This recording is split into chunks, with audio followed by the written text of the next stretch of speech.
The air in the kitchen of Vespertine was a physical thing, a composite of steam, heat, and the ghosts of 1,000 searing steaks. It carried the sharp green scent of chopped parsley, the deep umami of simmering stock, and the metallic tang of washed steel. This was a world of controlled violence, of fire tamed and blade disciplined. In the center of this world, a quiet gravity well in the chaos, was Elena. She was not a chef. She was a line cook, a station soldier, her domain the grill and the sauté pans that hissed and spat under her command. Her movements were a study in the elimination of waste. A turn of the wrist, a flick of the fingers, a pivot on the balls of her feet. Each action was a complete sentence with no extraneous words. Her uniform, a simple white jacket and checkered trousers, was clean but not pristine. A single dark smudge of char marred one sleeve, a badge of the night's labor. Her face, usually held in a mask of intense neutrality, was framed by dark hair pulled back so tightly it seemed to pull the corners of her eyes. She worked. She did not socialize. The clatter and shouts of the kitchen were a language she understood but rarely spoke. She was a presence defined by absence, the absence of complaint, of error, of wasted energy. The other cooks, a boisterous crew of young men with ambitions tattooed on their forearms, gave her a wide berth. It was not fear. It was a kind of grudging respect for a competence so absolute it felt alien. They saw a cook. They did not see the architecture of her stillness, the load-bearing principles that held her upright. They did not see the years of training that had forged her muscles not for brute strength, but for endurance and precision, the kind of strength that could hold a position for hours without a tremor. The maitre d', a man named Julian, whose posture was as starched as his shirt front, sometimes watched her from the pass. He saw something more. He saw the way she sharpened her knives, not as a task, but as a meditation. He saw the focus in her eyes, a concentration so profound it seemed to draw all the light in the kitchen toward her. He had once seen her catch a falling stockpot, not with a clumsy lunge, but with a fluid, intercepting motion that seemed less a reaction and more a prediction. He knew she did not belong here, but he also knew that people hide in kitchens for the same reasons they hide in monasteries: for penance, for anonymity, for the cleansing ritual of fire and repetitive work. Tonight, the rhythm was off. A low hum of anxiety vibrated through the floor, up from the dining room. It was a pressure change in the atmosphere, the kind that precedes a storm. Elena felt it in the slight hesitation of the servers at the pass, in the way Julian's jaw was set a little too tight. She did not look up. She flipped a fillet, the meat kissing the hot iron with a percussive sizzle. The sound was familiar. The sound was control. She focused on the sound. The double doors to the dining room swung open, and the pressure change was given a name. Mr. Constantine had arrived. He was not a large man, but he occupied space as if he were a gravitational anomaly, bending the room around him. Waitstaff did not scurry. They orbited. Conversations did not stop. They lowered in pitch, the frantic energy of the room's chatter coalescing into a respectful murmur. He was dressed in a suit so dark it seemed to absorb the low, golden light of the chandeliers. It was tailored with a severity that was its own form of art, a rejection of fashion in favor of pure form. He was followed by two men, shadows in similar suits, who peeled off to take positions by the entrance, their stillness a different kind from his. Theirs was the stillness of the hunting dog, leashed and waiting. His was the stillness of the mountain, which waits for nothing, because everything eventually comes to it. Julian greeted him not with a smile, but with a slight formal bow of the head. "Mr. Constantine, your table is ready." The words were a statement, not an offering. One did not offer a man like this anything he did not already own. Constantine's eyes swept the room once. They were dark, the color of wet earth after a long rain, and they missed nothing. They registered the couple in the corner booth celebrating an anniversary, The table of bankers loudly closing a deal, the nervous young man about to propose. It was not a glance. It was an inventory. He moved toward his usual table in the back, a corner booth that offered a commanding view of the entire room, while remaining cloaked in a strategic pool of shadow. He moved with the same economy of motion Elena displayed in the kitchen, a straight line from one point to the next. No hesitation, no wasted steps. The world rearranged itself to accommodate his passage. A busboy, startled, nearly dropped a tray of glasses. A waiter flattened himself against a pillar. Constantine seemed not to notice, his path unaltered. He sat. He did not shrug off his jacket or loosen his tie. He simply occupied the leather banquette, his back perfectly straight, his hands resting on the table, palms down. The silence that surrounded him was not empty. It was dense, weighted, full of unspoken history and potential energy. A server, a young woman named Chloe, with a tremor in her hand she could not conceal, approached the table. She set down a glass of water.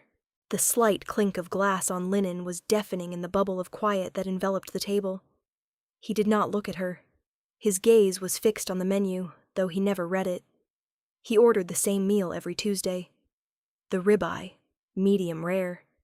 A bottle of the 82 Margaux, no appetizer, no dessert. It was a ritual. It was a test. The kitchen received the order.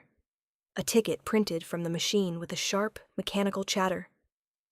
Elena saw the name on the ticket. Constantine. Table 12.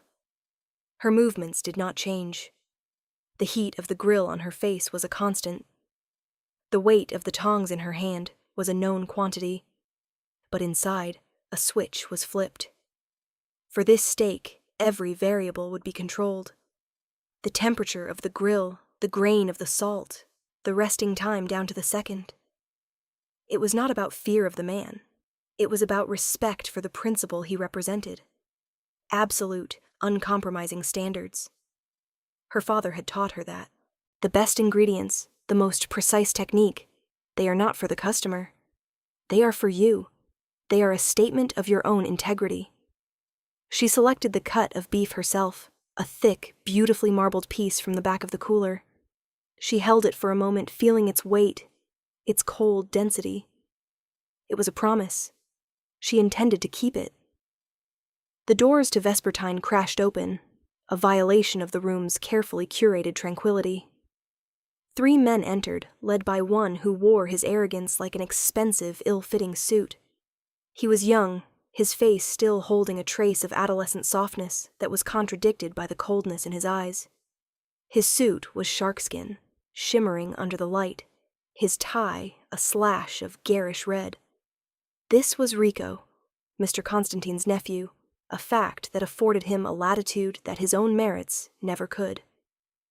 The men with him were thick-necked and watchful, their bodies radiating a crude physical power that was the antithesis of Constantine's quiet authority. They were wolves in a room of sheep, and they moved as if they knew it, their shoulders back, their chins high. Julian intercepted them, his face a smooth professional mask that betrayed none of his internal revulsion.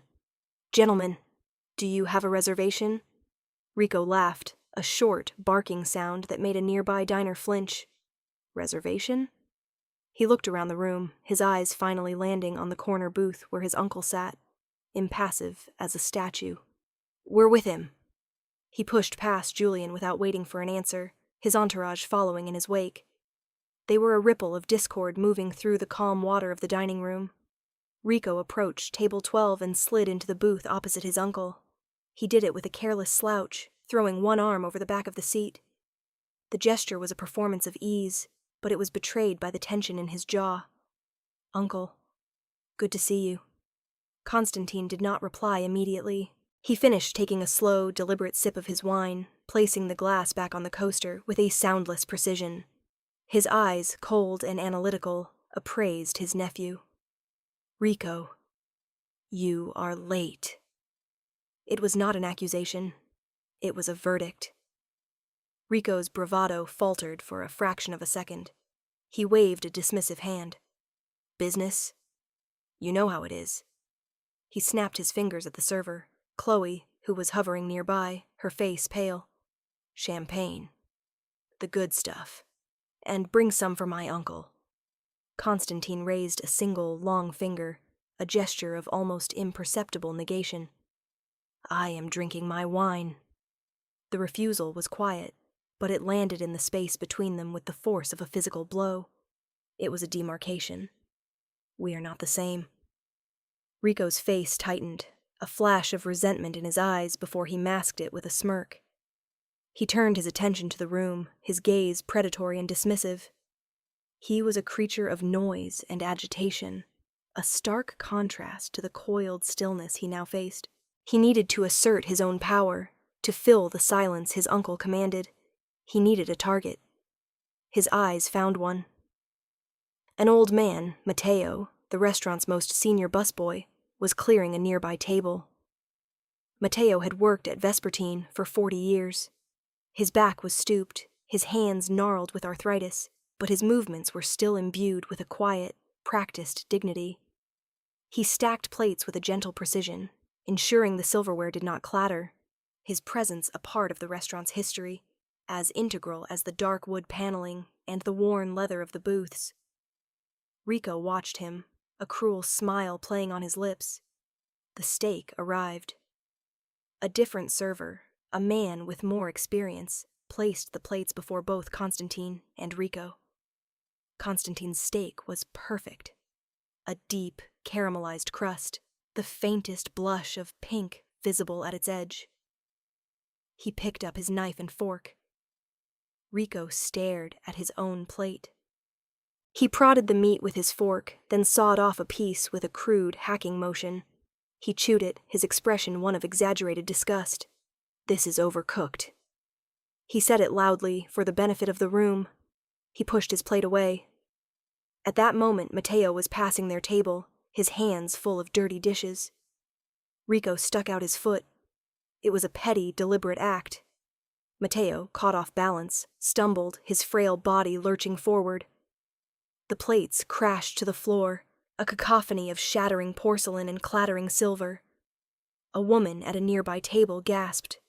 Silence descended, thick and suffocating.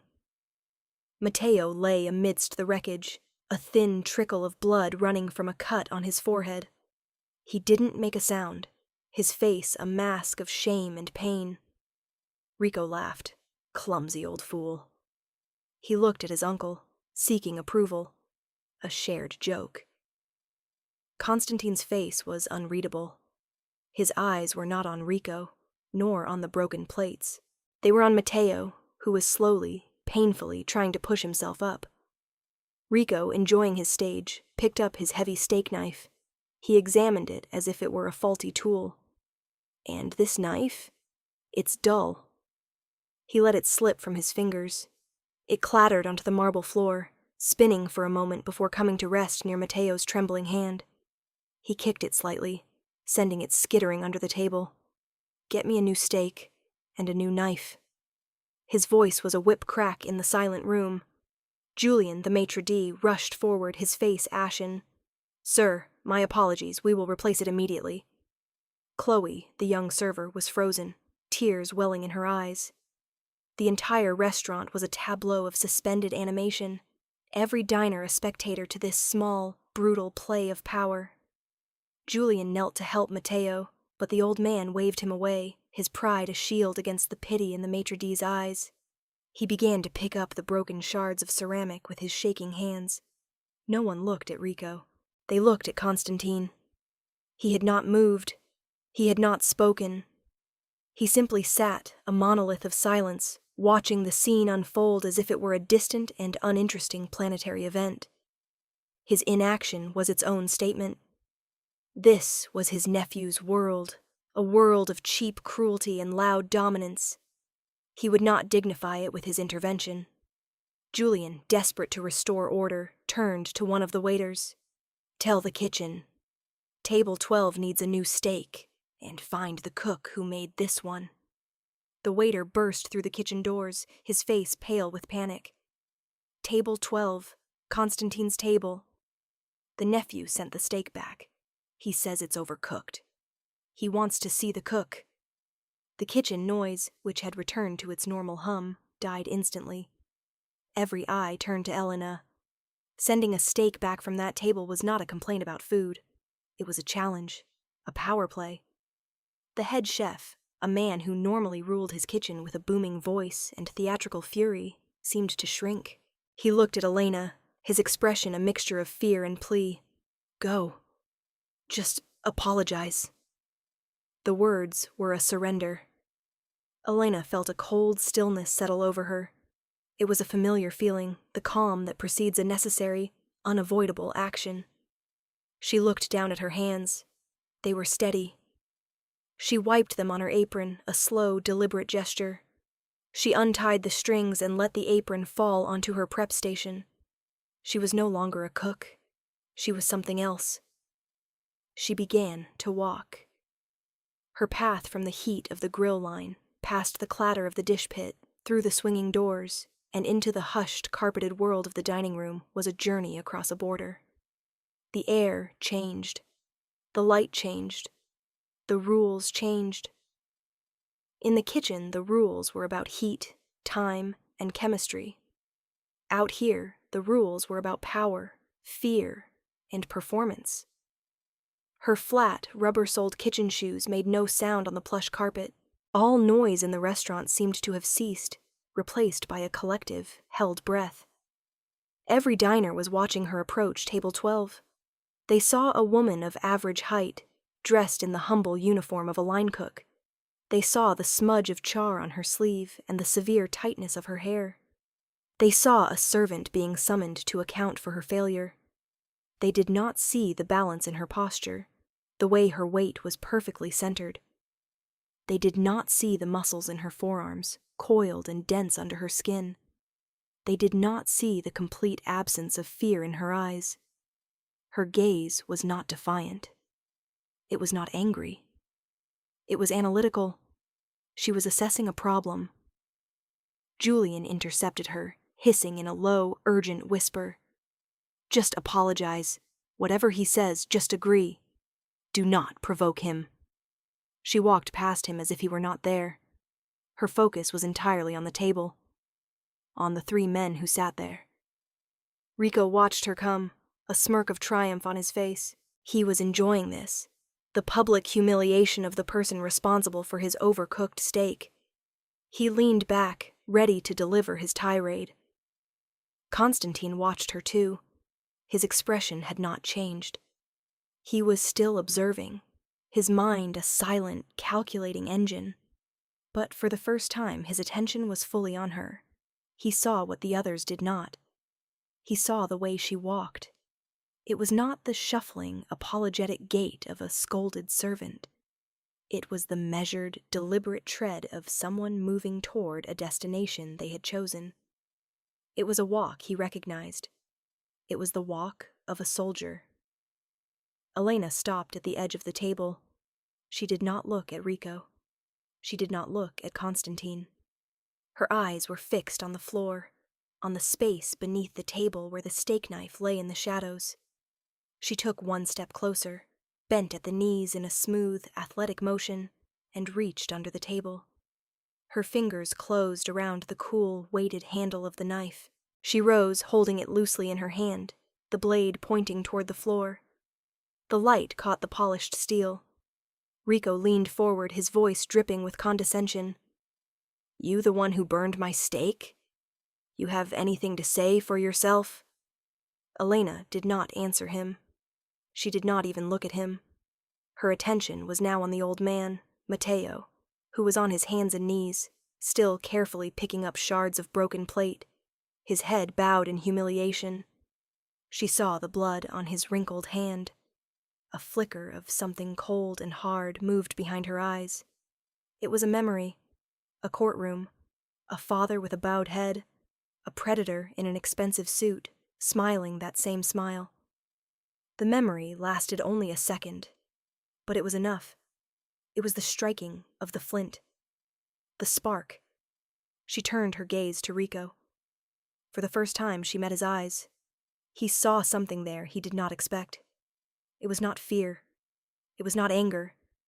It was a profound and unnerving emptiness, the calm of a deep ocean. He felt a sudden, inexplicable chill. His smirk faltered. What followed was not an action. It was a statement. She raised the knife. Then, with a single, fluid motion, she wiped the flat of the blade clean on the front of her white cook's jacket. One firm, deliberate stroke from hilt to tip. The gesture was not subservient. It was not an act of cleaning. It was an act of ownership. An act of contempt.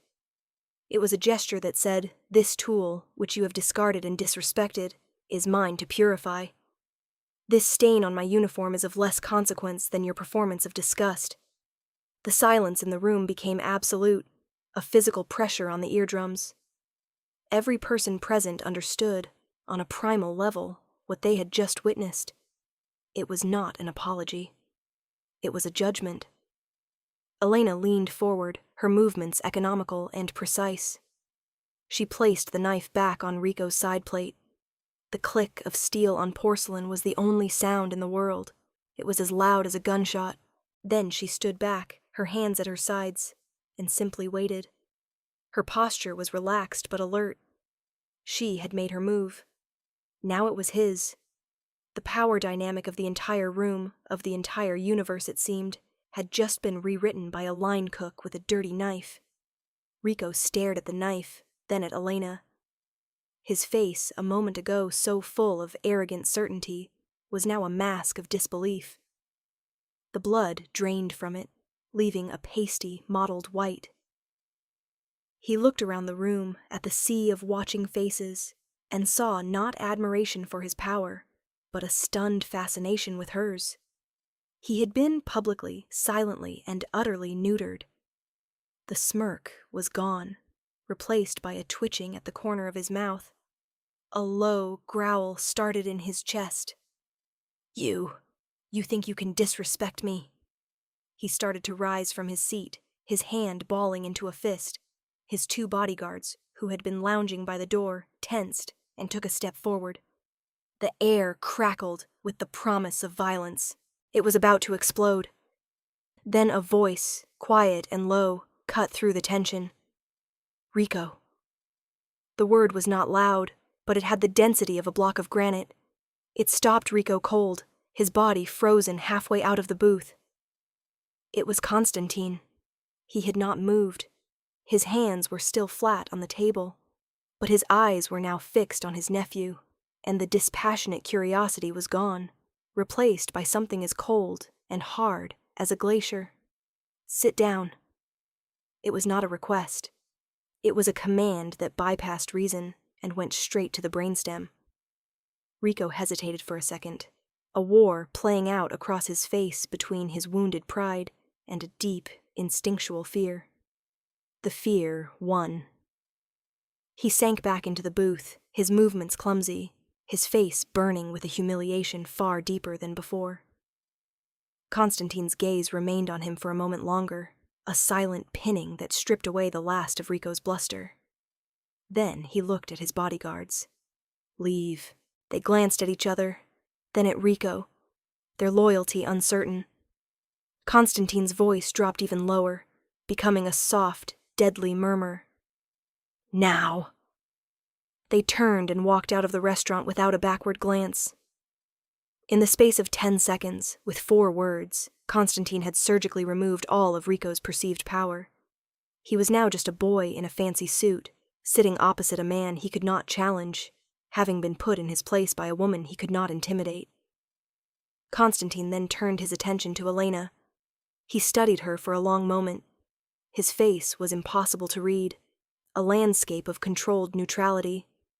He saw her stillness, the unwavering calm in her eyes. He saw the faint trace of her father's face in the line of her jaw. He had known her father, a long time ago. He had respected him. He picked up his own steak knife. He examined the blade, then the handle. He looked at the perfectly cooked steak on his plate. Then he looked back at Elena. He gave a single, almost imperceptible nod. It was not a gesture of thanks. It was a gesture of acknowledgement, a recognition of a fellow practitioner of a forgotten art. the art of control, the art of integrity. He then calmly sliced a piece of his steak, lifted it to his mouth, and began to eat. The play was over. The silent tension in the room broke. People began to breathe again. Conversations resumed, but they were quieter now, more subdued. Something had happened here that they did not fully understand, but they knew they had witnessed a fundamental shift in the world. Elena stood for a moment longer, then turned and walked back toward the kitchen, her job done. She pushed through the swinging doors, back into the heat and the steam. The kitchen staff stared at her, their faces a mixture of awe and terror. The head chef looked as if he was about to have a heart attack. He opened his mouth, then closed it again, no words sufficient for the occasion. Elena ignored them all. She walked back to her station, picked up her discarded apron, and tied it around her waist. She picked up her tongs. The next ticket was already printing. A table of 4. 2 salmon, 1 chicken, 1 pasta. She went back to work, but something had changed. The movements were the same, precise and economical. The heat of the grill was the same, but the cold stillness inside her had begun to thaw. In its place was a slow, rising heat. It was not anger. It was the rekindling of a fire she thought had long since been extinguished. A memory surfaced, unbidden. She was 12 years old, standing in her father's first kitchen. He was showing her how to hold a knife. Not like a weapon, he had said, his large, warm hand guiding hers. Like a partner. The knife is an extension of your will. It has no ego. It has no malice. It only has purpose. You must have a purpose, Elena. Otherwise, you are just a hand holding a piece of steel. He had lost everything. His restaurant, his reputation, his spirit. A systemic villain, a man who moved money and crushed people with contracts and lawyers, had broken him. The man had used financial leverage, not fists, but the result was the same. Her father had been left with nothing but his principles, and in the world that man had built, principles were a liability. He had withered. The fire in his eyes had gone out. Elena had watched him fade, and a part of her had faded with him. She had chosen this life, this anonymity, as a shield. If she was no one, she could not be hurt. If she had nothing, she could not have it taken away. The act in the dining room, the simple, defiant gesture with the knife, had not been planned. It was an instinct, a muscle memory of a moral code she had inherited. Seeing Matteo on the floor, so dignified in his humiliation, had been like seeing her father in that courtroom. And Rico, with his cheap suit and his cheaper cruelty, was a pale imitation of the man who had destroyed her family. He was a symptom of the same disease. She placed a salmon fillet skin down on the grill. The sizzle was sharp and clean. She pressed on it gently with her spatula, feeling the resistance, the subtle changes in texture that told her everything she needed to know. She was not just cooking. She was remembering who she was. She was the daughter of a man who believed in purpose. For the first time in a very long time, she felt she had one. The rest of the night passed in a blur of focused activity. The kitchen returned to its noisy rhythm, but the way the other staff looked at her was different. They kept their distance, but now it was laced with something more than respect. It was wonder. The last order was served. The grills were cooling, their metallic surfaces scraped clean and oiled, gleaming under the harsh fluorescent lights. The sounds of the kitchen softened from a roar to a murmur, the hiss of spray nozzles, the clatter of stacked pans, the low hum of the refrigerators. Elena worked through the cleanup, her movements as meticulous as ever. The kitchen was her sanctuary, and its closing rituals were a form of prayer. She disassembled her station, cleaning every surface until it shone. She sharpened her knives, the rhythmic shing of steel on stone a final, meditative act. The other cooks finished their work and left, calling out tired goodnights. Soon only she and Matteo remained. The old man was sweeping the floor, his movements slow but steady. The cut on his forehead had been cleaned and covered with a small bandage. He stopped his sweeping as she passed him on her way to the locker room. "Elena." His voice was quiet, raspy with age. She stopped and turned to face him. He looked at her, his dark, ancient eyes full of a profound and weary wisdom. He did not smile. He simply reached out and briefly touched her arm with his gnarled, trembling hand. The touch was light, but it carried the weight of a lifetime. "Thank you." He said nothing more. He did not need to. In that simple gesture, a universe of shared understanding passed between them. The understanding of what it is to be vulnerable, to be dismissed, to retain one's dignity in the face of casual cruelty. He nodded once, then resumed his sweeping. Elena changed out of her uniform, the familiar scent of smoke and grease clinging to her clothes. She walked out the back door into the cool night air of the alley.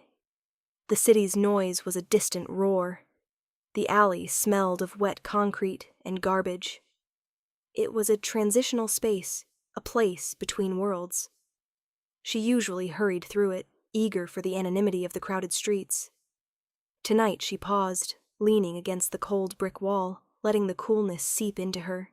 A long black car, silent as a shark, was parked at the mouth of the alley, its engine idling with a nearly inaudible purr. She assumed it was waiting for someone from the restaurant, perhaps Julian.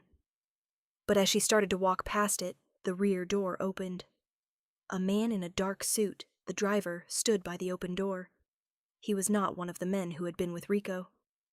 He was older, his face impassive. "Ms. Valerius, Mr. Constantine would like a word with you." His use of her last name was a small shock. No one here knew it. She was just Elena, the cook. She stopped. Her body went on immediate alert, every muscle tensing. This was the moment she had been dreading, the consequence of her action. It was not a request. He held the door open for her. The interior of the car was dark, inviting, and menacing all at once. She could run. She could scream. But she knew, with a certainty that settled deep in her bones, that it would be pointless. This was not a negotiation. It was a summons. She took a breath, the cold night air filling her lungs. She thought of her father. She thought of Matteo. She walked toward the car and slid onto the soft leather seat. The door closed behind her with a solid, definitive thud, sealing her in. The car moved with a silent, liquid grace, gliding through the city's arteries. The windows were tinted so darkly that the world outside was reduced to streaks of abstract light and shadow.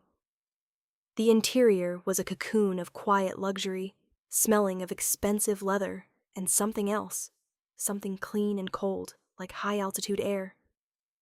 Elena sat perfectly still, her hands resting in her lap. She did not fidget. She did not look around. She waited. Her heart beat a slow, steady rhythm against her ribs. This was not fear. It was readiness. The ride was not long. The car descended into a private underground garage, the air growing cool and still. They parked in a reserved spot before a private elevator. The driver opened her door. "This way, Ms. Valerius." The elevator was a small, wood-paneled box that rose without a sound. There were no buttons for floors, only a keyhole into which the driver inserted a small, cylindrical key. They ascended for what felt like a long time.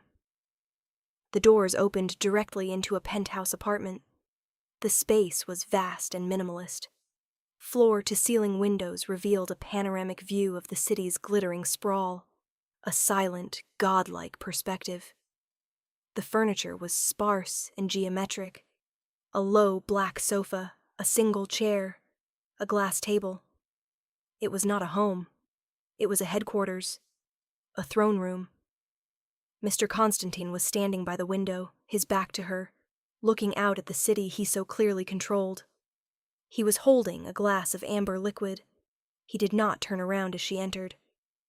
The driver gestured for her to wait, then retreated back into the elevator, the doors closing and leaving her alone with the silent figure.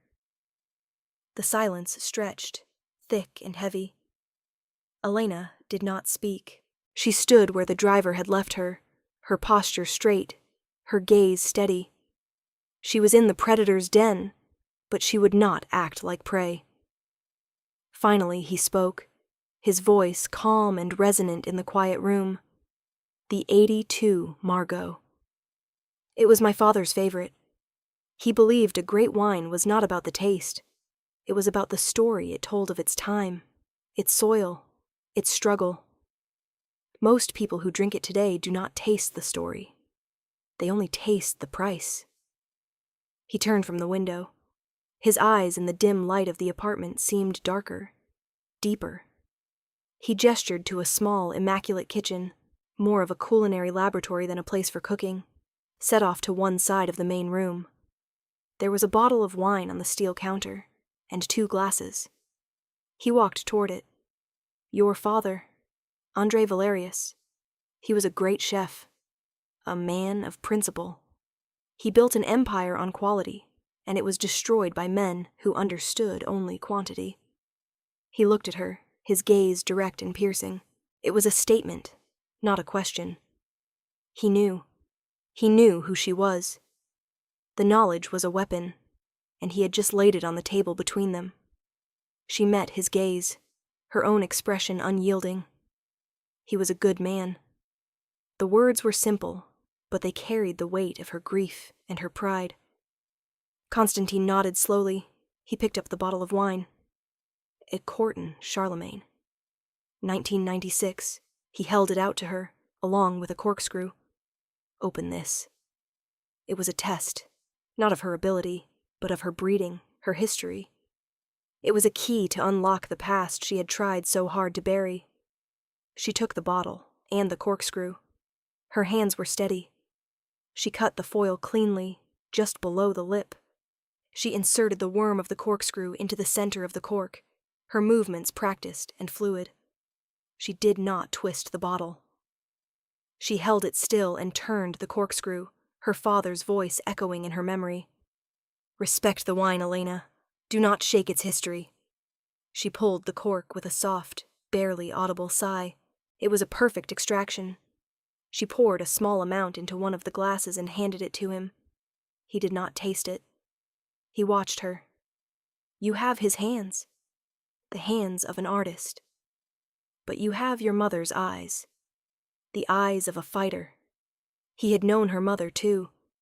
This man's knowledge of her life was a deep, unsettling well. He finally tasted the wine, a small, considered sip. Perfect, he said. Now, tell me why you are working in my restaurant.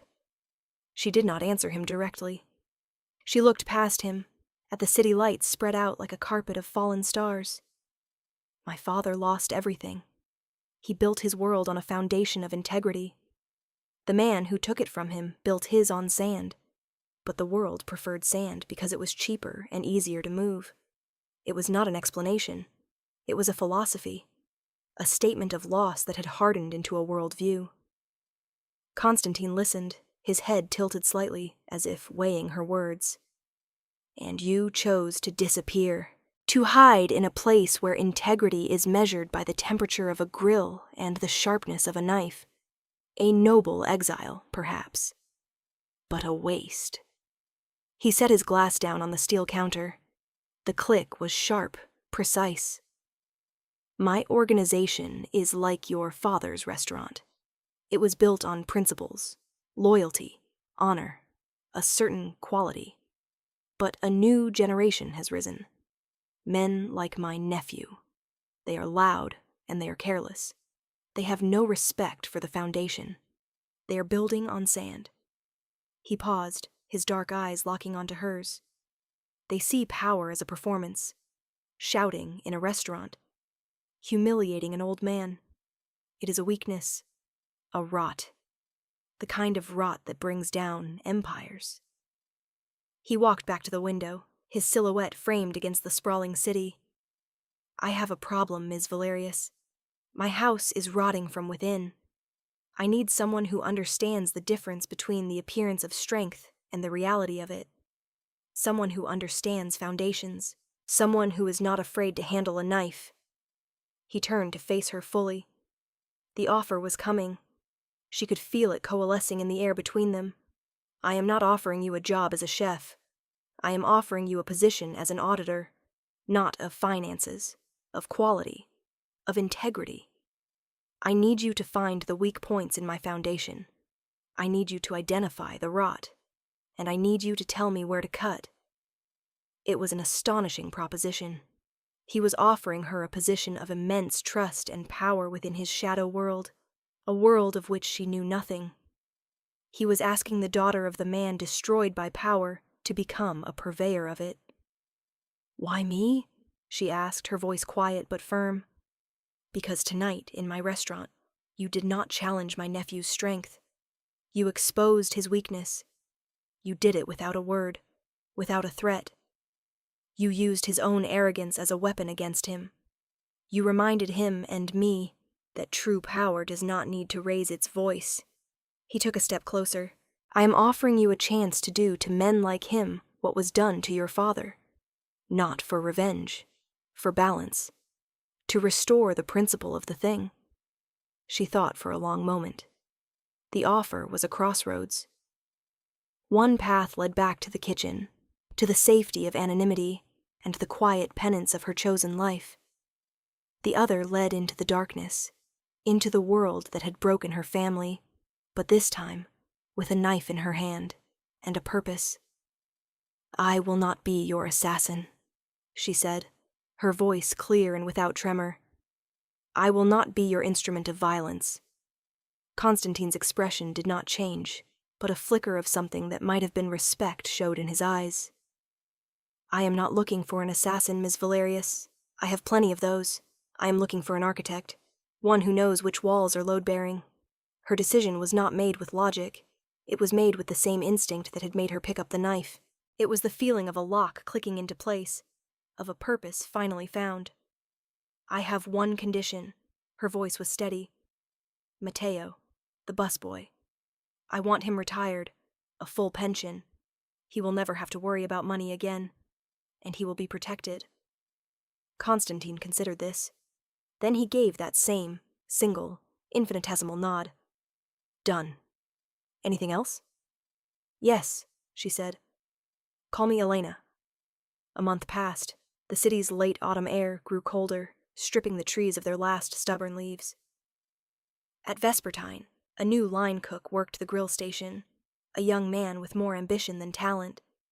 The steaks that came from his station were competent, but they lacked the soul, the unerring perfection that had been Elena's signature.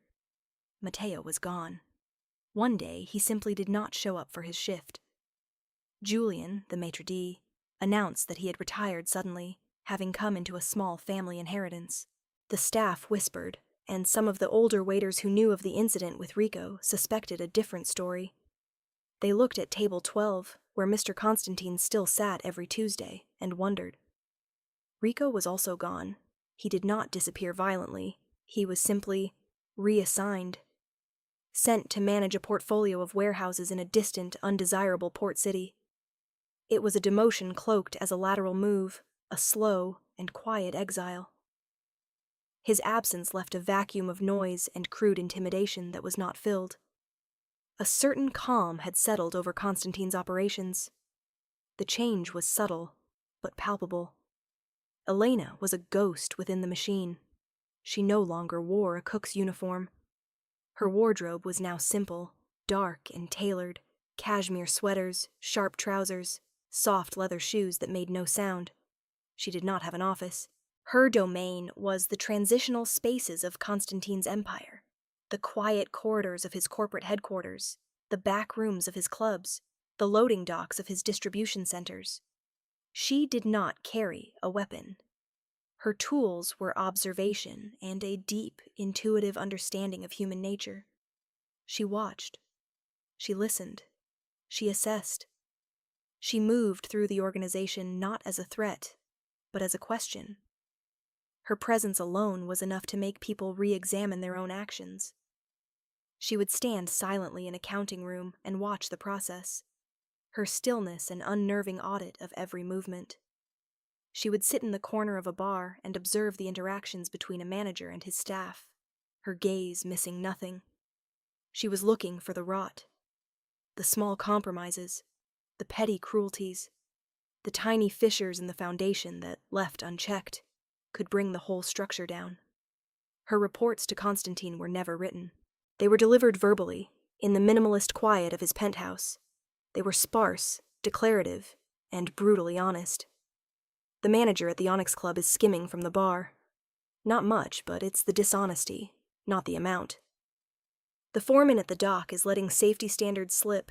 He's cutting corners to improve his numbers. His ambition is making him careless. The broker handling the real estate acquisitions is taking kickbacks. He thinks he's clever.